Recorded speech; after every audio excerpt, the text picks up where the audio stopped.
welcome to Completely Booked, the official podcast of the Jacksonville Public Library. I'm Amanda.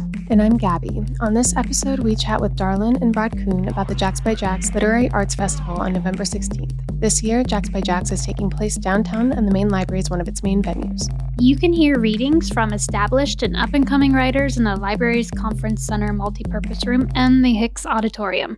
Readings will also take place at nearby Mocha, Jacksonville. The selected readers were either born in Jacksonville, live here now, write about Jacksonville, or use the River City as a setting in their work.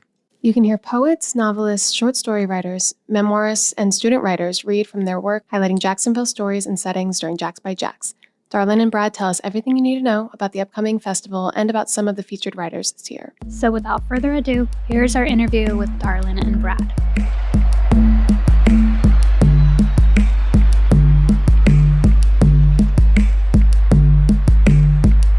Well, welcome to Completely Booked, Darlyn and Brad. We are so excited to have you. Thank you. So why don't you tell us a little bit about yourselves and your background and how you ended up doing JaxbyJax? Well, I am a Jacksonville native. I was actually born in Dinsmore, if anyone knows where that is. It was sort of out in the country back then on the north side of Jacksonville. And I then moved to Sherwood Forest, went to Sherwood Forest Elementary School, and then we moved to Trout River Boulevard. And I lived there until I moved down to South Florida for about 30 years, South and Central Florida.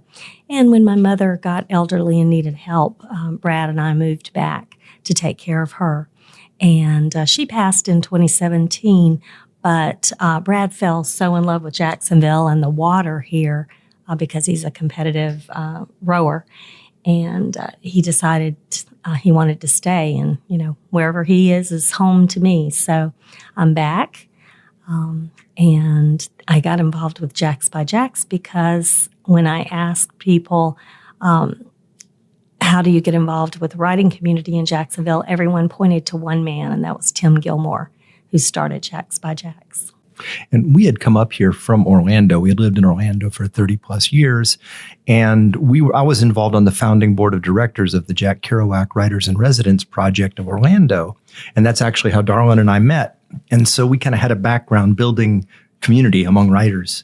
And when Tim and Joe Carlisle found out about this, they were looking to take a break, and they took us aside one day and asked us if we would step in with JaxbyJax, and it's been a blast. So what exactly is JaxbyJax?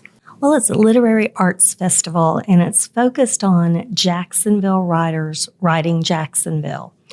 And it's the qualifications are that you need to either have been born here, live here now, or use Jacksonville as a setting for your work. And so not everybody involved in JaxbyJax is a native, and some actually live slightly outside the city limits, but Jacksonville is integral to their work. And it's a day-long celebration of the city and the voices in the city. And how are authors selected to be part of JaxbyJax? There is a selection committee, and they are very well qualified, and they are also anonymous. We do that because it's tough to say no to someone that you may have gone to lunch with that week, or that you may be, partnering in some other kind of literary event with, or maybe you teach with them at school.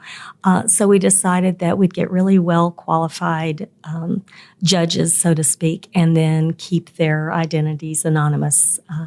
And they do a wonderful job. It's getting tougher and tougher and tougher because the quality of the work is so good and the numbers are going up.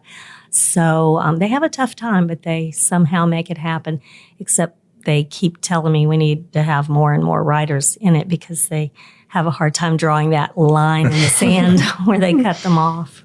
Well, and one of the things that they really emphasize and have held us accountable to is diversity.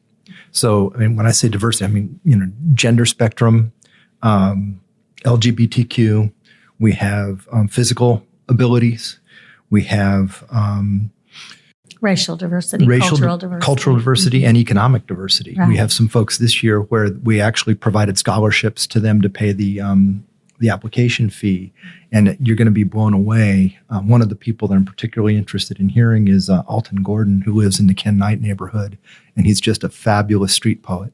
That sounds so exciting. And how many authors will be there? Well, we have 31 this year. I wanted 30, but the last two were tied, and we didn't want to cut it off, so we have 31. And again, there are 15 males, 16 females, 16 returning veterans. By that I mean people who've been in JaxbyJax one or more times, but then 15 new voices. And I'm terribly excited about that. We're going to have people that, aren't that well known around here, or at least not within the festival. So we're very excited that they're coming on. And we have 12 fiction writers, 11 poets, 6 creative nonfiction writers, and 2 who are kind of blends between poetry and creative nonfiction. So whatever you like as far as your literary taste, you can find it. And how does one go about attending JaxbyJax? Is it a ticketed event?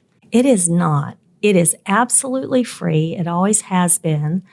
We want you to come. We want you to bring your friends. We want you to bring your kids. And just introduce them to the world of writers here. And we want people to know that writers are just folks, and you're going to find somebody probably that you know. You're going to find people your age. It's never too early. It's never too late. We have a wonderful student showcase that I'm very excited about. Students from the University of North Florida, from the Florida State College at Jacksonville, and students at Douglas Anderson School of the Arts are going to read from their work. And I tell you, some of those high school students, I tip my hat in respect. They're wonderful. So that starts the program actually at 10:30 a.m. at the Hicks Auditorium. There's going to be that student showcase. So I hope people will come out and bring young folks who are aspiring writers, and they'll see, hey, we're just like you. And it's also exciting because there are going to be a lot of debut performances, new work from some of our local favorites. Plus, I think Women Writing for Change has a new anthology. Do you want to talk about that? Yes, Jen Wolfe is the leader of a group here called Women Writing for a Change, and they've been around for quite a while, and they do a lot of good work. But every 5 years or so, they develop an anthology of the work that people have done over the last 5 years. And they have put that together. This year it's called Rise and Shine, and they're actually going to roll it out at JaxbyJax. So we're very excited to have them. They're going to be right next door. It's going to be one of those times when you have to make a hard choice because it's at the same time as the student showcase, and it's in the room right next door. So maybe you hear a little of that, get up and come to next door and hear some students. But they're also going to have an interactive writing experience as a part of that. And if you've ever written with Jen Wolfe, she's a lot of fun. She really is different and brings out the thoughts out of you that you didn't know you had. What is an interactive writing workshop? Well, when I went to one of hers, what we did was we had some incense, and we had some bells ringing, and we had it's almost spiritual in nature, but it's not religious, if you know what I mean. And just kind of touchy-feely woo-woo, and I loved it. It was great. And she gave prompts that were very provocative. As a matter of fact, the prompt that she gave me at the workshop that I attended here at the library with her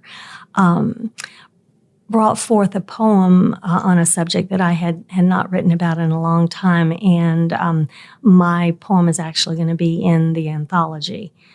So I'm excited about that. And if I hadn't come to the library that day and spent time with Jen, I would not have had that poem.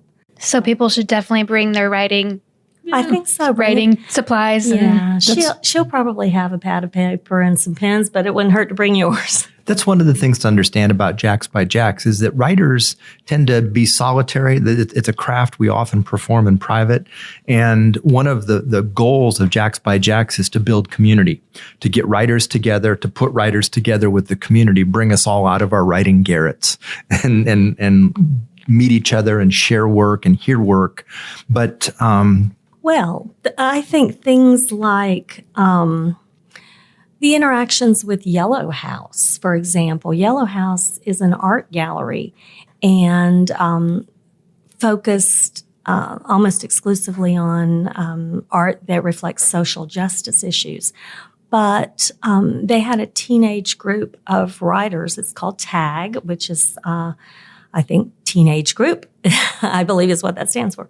But or teen artist group or something like that. But they asked to be a part of JaxbyJax because they're from here, they go to school here, and we've invited them to read to us at the after party, which is going to be held at the Museum of Contemporary Art right next door to the Jacksonville Public Library.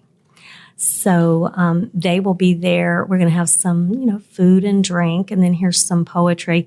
And I don't know if the game of tag has any part of it, but I hope so. I hope they're going to maybe tag off and do something. We'll see. And one of the other things that we've done to build community this year was that we had these free writing workshops on the first Monday of every month where people were able to come in and share, many of them for the first time, read their work in public, have other people read their work and do gentle critique, share what they liked and what they didn't like.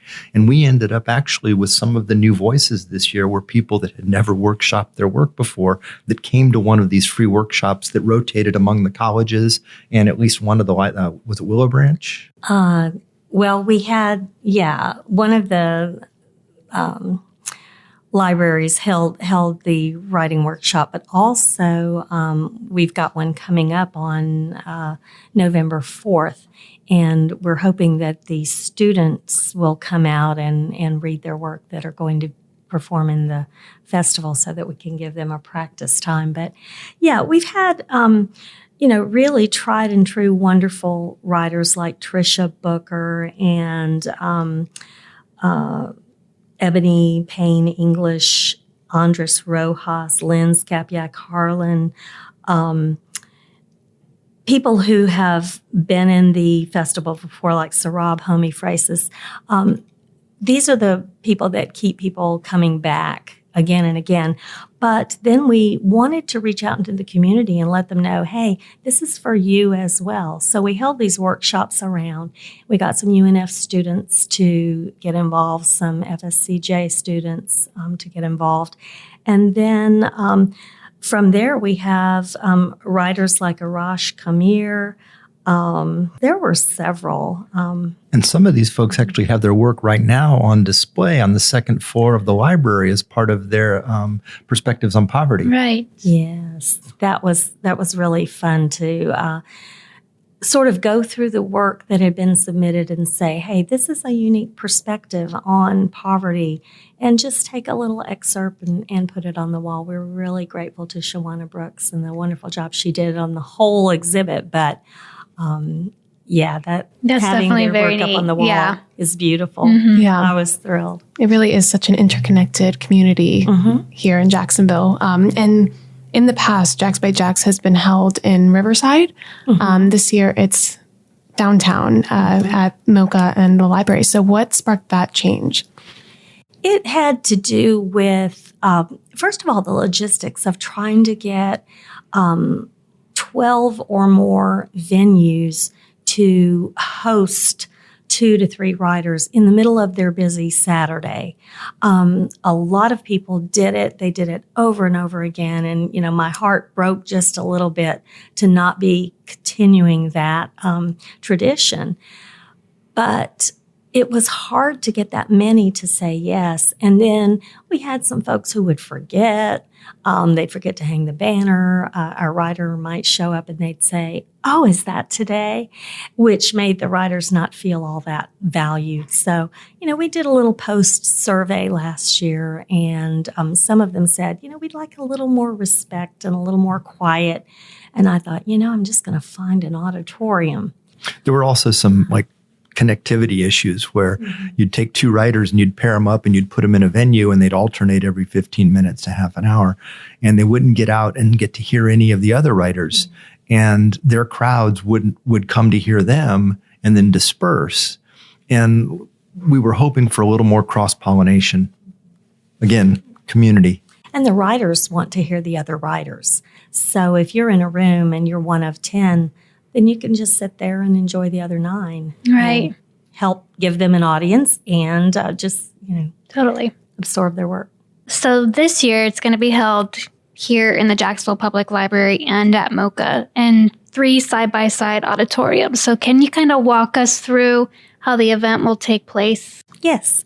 Well, it's Saturday, November 16th, and the doors to the main library open at 10:30 a.m., and that's when the student showcase will begin in the Hicks Auditorium, and then the Women Writing for a Change interactive writing experience is going to happen, and remember that involves hearing readings from the anthology as well. That's going to happen next door in the multi-purpose room.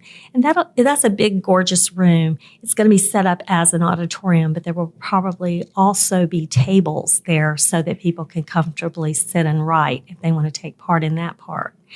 And then at 11 o'clock, MoCA's going to open the doors to its auditorium, and folks can go in, and there are 10 writers who will be reading there. We're going to have posters up in front of each of the venue doors so that you can see who's reading in that particular venue. But you can go to JaxbyJax.com/events and plan out your day if you'd like to. All of this that I'm telling you is listed there, and you can sort of say, I want to see these 3 people here, and then I want to duck over here and see that. Or you can park in one place and just enjoy. And another thing that makes it very, very convenient, and I want to make sure I express our extreme gratitude, is that Chamblins Uptown is in the next block. Ron Chamblin has donated funds so that the writers can be paid an honorarium this year. And these are the 31 featured writers Right. that were selected by the judges. Right. They're going to be paid a little bit of money as a thank you for showing up. And I know, they're always honored and they're grateful to be able to share their work. But writers so often get asked to do things for free. Brad and I are both professional writers. This is how we make our living. And we know the many, many times we're asked to do things for free. And you do that selectively, but free doesn't pay the light bill. So. Yeah, they said they ask you to do it for exposure, but people die of exposure, right? Right. That's a really, really cool partnership. Ron is a well-known bookseller in town. He's got the Chamblins Uptown just in the next block on Laura Street by the library. And it's a wonderful place to spend an afternoon just wandering through the bookshelves and seeing all the great books that are there. And he's also got the Book Mine out on Roosevelt that's equally large or larger and a fun place to go. But he also opens up the doors for poets to have readings. And I remember when I came back to Jacksonville, I picked up the phone and I called him and I said, hi, I'm new back in town. I have a book. I'd like to come and read. I'd like to have a little sale, and he just immediately bought a dozen books from me, which always makes an author's heart go pity-pat when the bookstore says, I'd love you to have your work, and, here's some money for that. And he's opened up the doors, for us to read poetry there. And so when we thought, well, we'd like to have some money to pay these writers, and we checked our sofa cushions and didn't quite find enough. So we called Ron, and he just immediately said, of course. Yeah, and not only did he provide the honorarium, but he has purchased a number of books from each author to have at both his locations, and then set up a local author's shelf right at the front of the store so that when people attend the event, they can go in and buy the books and have them signed by the author back at the event. That's so cool. So what we'd like is if your listeners know that, say, they want to get Ben Atkinson's new book or Lynn Skapyak Harlan's new poetry collection, they could go right there beforehand and buy the book and then bring it over, in the days or hours before the festival. Go get it and bring it over.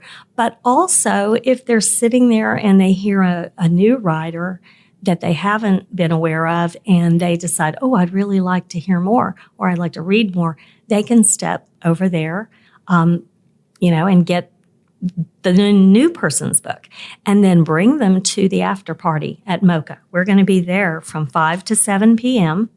and it's just going to be us enjoying the little bit of food and drink. And also we're going to have those tag poets from Yellow House. So we're excited about that. Yeah, that sounds really fun. It sounds like a really great way to mix and mingle and talk about writing and listen to some people speak their work. And you said that kids are welcome as well? Yes. Now, some of the work might be, PG-13. So probably not younger kids. Not little kids, but maybe, what do you think? 12 and up, or? I think so. But, yeah. Kids that understand and parents that understand that these are people expressing their hearts. And sometimes they do it with great candor. And sometimes that requires earmuffs. Yeah. So bring your kids, but, there may be an occasional word that you'll have to explain the meaning of. And so you guys both have books out.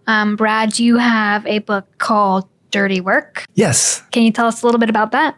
Yeah, I'm a ghostwriter. I do a lot of writing for other people. So my name doesn't appear very often on the cover. But I was fortunate to work with a gentleman who, sadly, he passed in July. He was a retired Air Force colonel, and he was a pilot for TWA Airlines.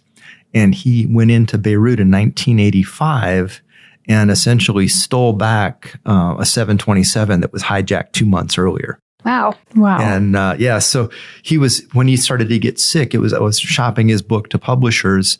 And as he became ill, it was clear he wasn't going to be able to live long enough to see it published traditionally. So I agreed to essentially publish the book for him and market it in exchange for for co-author credit. And tell us his name. His name was Richard Vaux, Vaux. And I just attended his celebration of life here in September. He's a tremendous man. The book has done very well. I mean, his pilots and Air Force retired military folks, they love these stories of heroes. And he truly was a great guy and a hero. So I was blessed to have the association, and I'm looking forward to being able to read it in public. And it was strange. For as much writing as I do for a living, to actually see my name on the cover and realize it had been 10 years since my name had been on the cover of a book. Wow. That's so interesting. I've never heard stories from a ghostwriter. That could be stories from a ghostwriter, another paranormal story. Yeah, it sounds a little misleading, but that's interesting. But yeah, there's actually good money in being a ghostwriter, but what you sacrifice is your ego. You just exist behind the scenes, and you make your money up front. And so will you be talking about this at JaxbyJax? Not so much the ghostwriting part. That's not official, but I will be reading from the book. But if anyone wants to know about ghostwriting, they can chat with you at the after party. Absolutely. Find out all about it. Yeah. Absolutely. You learn all kinds of things, not only as a ghostwriter, but you learn publishing and all of that. So you learn to do audiobooks and you learn to do Kindle books and all of the details of the publishing industry. And podcasts. We are generally on the other side of the microphone at the podcast with our Scribbler's Corner at River of Grass. It feels weird to be the one answering questions. So tell us a little bit about that podcast. Oh, well, we just interview writers. If we like their work, we invite them out to the house and we feed them a little lunch and get them comfortable, serve them a glass of wine to loosen their lips, and up we go.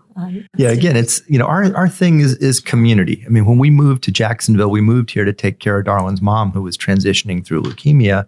And our plan was to return to our writing community in Orlando. And the Jacksonville, what we found was this incredible upwelling of creativity in all of the arts, music, film, literature, and spoken word and everything. And so they embraced us. And so we like to have folks over and break bread. We love to establish that community and make connections. Darlyn always describes herself as the elbow that connects what the hand and the shoulder are doing.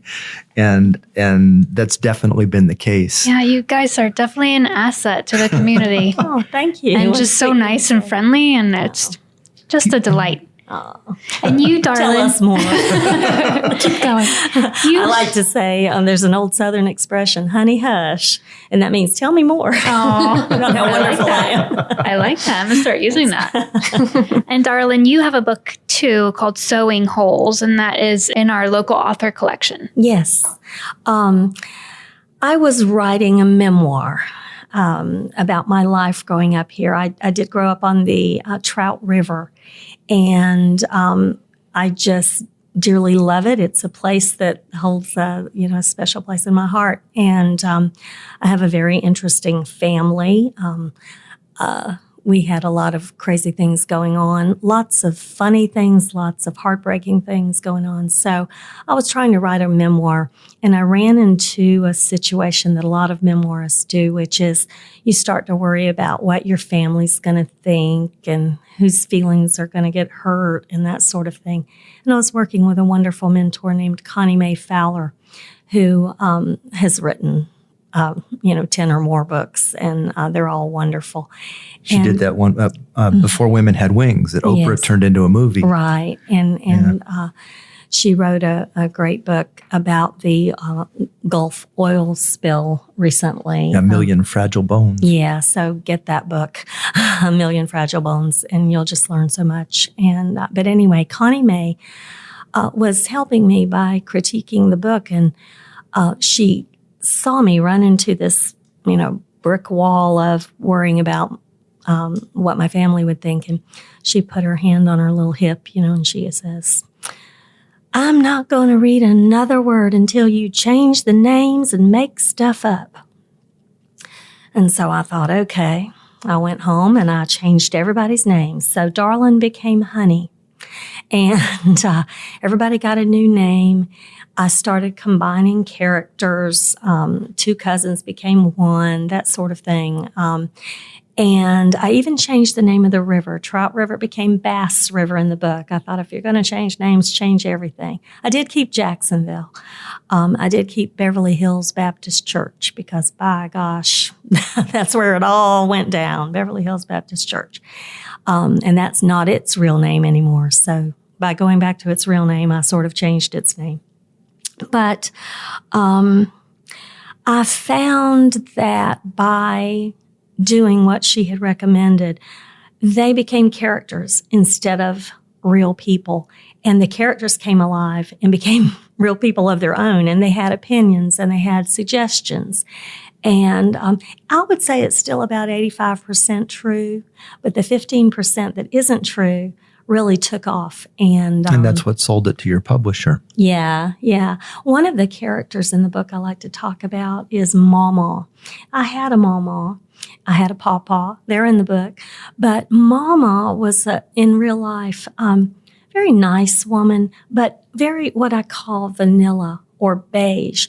She didn't have a lot going on. She wasn't beautiful. She wasn't ugly. She wasn't fat or thin or brilliant or dumb. She was just this average person. And so she didn't make a big impact on me in real life. But once she became a fictional character, I had gotten to a point where Honey needed help. She needed a mentor. She needed somebody to help her figure things out. And Mama kept raising her hand. And I kept talking back to her and saying, not you. Come on, you're not even all that interesting. And finally, because I couldn't find anybody else in the book, and I didn't want to introduce a new character and have to take care of them all the way through the book and give them an arc and a backstory and all that stuff, I said, one Sunday afternoon, I remember I sat down at the computer and I said, all right, Mama, you've got one afternoon. Let's go. And I took Honey to the bait and tackle store that Mama owned in the book and in real life. And they talked. And I know quite well that it was mature Darlyn talking to young Darlyn and telling her the things that I wished someone had helped me with. But Mama impressed me. She got everything worked out. She helped Honey through what Honey needed to be helped through. And she's my favorite character in the book. I like her even better than the one based on me. So sometimes they talk to you, and it's smart to listen. I love that. Yes. In a similar fashion to when I ask people, who do I need to know in the literary world? And they said Tim Gilmore. I asked about who I should know in Jacksonville to get introduced to the filmmakers. And everyone said Sharon Cobb. And Sharon Cobb is amazing. I did a podcast with her a few weeks ago, and folks can go out and listen to that and learn all about her. But she is a professional script writer, and she now works with filmmakers here in town. And there's a thing called Jax Film Bar, which is where I went and stalked her until I got to know her. But the reason I did that was because I know what I don't know. And what I knew is that I had a story that when people read it, they said, oh, I can see it like a movie. And so I wanted to find out how you get your book made into a movie. And she was holding classes on that very subject, so I went and took the classes as well. But Brad, you've been to Jax Film Bar. Tell them what that's like. Oh yeah, it's amazing, and it's funny. We talk about the community that we're trying to build through JaxbyJax, and I think it's important that people understand the creative renaissance that's happening right now in Jacksonville. And in addition to what we do in the literary community and what happens around Yellow House with visual arts, there is this thing called Jax Film Bar. And this is 1,200 members strong on Facebook, and you can find it under Jax Film Bar on Facebook. And it's every Monday night at a different bar. I think they do the Wicked Barley. They do a few other, Casa Marina. Hop Tingers. Yeah. And so they move it around the area. And these people get together, and you have producers and writers and editors and actors, and they just do film projects, and they have contests, and they do the 48-hour film festival where they end up on a Friday, they get an assignment, and by Sunday they've completed a short 8-minute film, and it's phenomenal. And And people may have heard of 48-Hour Film Festival, but they do quarterly challenges. They do a lot of this during the year. So they produce hundreds of films here. I think in addition to Sharon Cobb, you've got Adam and Monique Madrid. Mm-hmm. You've got Paul Bathan. Their film festival, the LOL Film Festival. Love Our Locals. There are 12 film festivals, I think Sharon toted up. Yeah. And, for me, I read a book about how to write a film script, and then I tried it, and then she took a look at it and told me some things I needed to do to make it better. And, that's so generous. And, Sewing Holes will be a movie someday because they have helped me believe in myself. And, I need a couple $1 million. So if you're listening out there, but they told Brad his would be about $60 million because they've got to get a plane and a desert and a bunch of army people. We need Hezbollah extras. Yeah, Hezbollah extras. So my $2 million is just a drop in the bucket. Yeah. So, if you're listening and you want to help out with that, I'll slip you my number. So is there anything else that you want our listeners to know about what to expect at JaxbyJax? People, real people. Writers don't belong behind velvet ropes. Writers get scuffed by life. And you need to come out, introduce yourself to the writers, meet the writers, buy their books. That's the biggest compliment you can pay to a writer is buy their books. They don't cost very much. They cost less than a meal out. But these folks have poured their heart out. And the typical writer, a lot of these books, even from major publishing houses, except for the hits, if a major publishing house sells 3,000 copies of a book, it's a major success. If a self-published author sells 250 copies in the life of a book, that is average. So you can make a big difference if you come out and you meet the writers, you buy their books, and you say, I liked this. Could you sign this? And then if you really want to help a writer out, you can go on one of the services. Amazon.com comes to mind, but there are others, Goodreads, that sort of thing, and do a review of their book. And you don't have to be an eloquent writer yourself to do a review. You can say something like, I really enjoyed this. It kept me engaged. I liked learning the mystery at the end, or whatever. Just say something, a few sentences about a book. That really helps a writer out. But yeah, just come and meet them. We've got rappers, we've got poets, young people, old people. It's just going to be such fun. Yeah. There's a lot of talk these days about STEM and the importance of STEM. But, the people I know in the arts community will tell you that you need that A, you need STEAM. I mean, to really build a community, you need STEAM, and the arts are that STEAM. And I think JaxbyJax adds STEAM to the community. Sounds like such a fun day. I'm excited that it's going to be at the main library downtown, too. It's a new change, but we're really looking forward to definitely having everybody explore the library in Mocha that day. So Thanks for hosting it. Oh, thanks for having us so much. Thank you guys so much for coming on. We're looking forward to it. Yeah.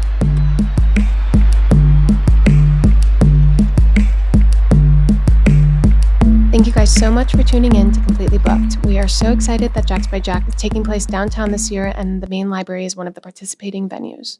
Be sure to check out the JaxbyJax website to find details, a list of venues and writers, and an event schedule to find out what time your favorite author will read. Jax participants' books and zines at the library. You can check them out on our blog at jaxpubliclibrary.org. Until next time, I'm Amanda. And I'm Gabby. Bye, guys.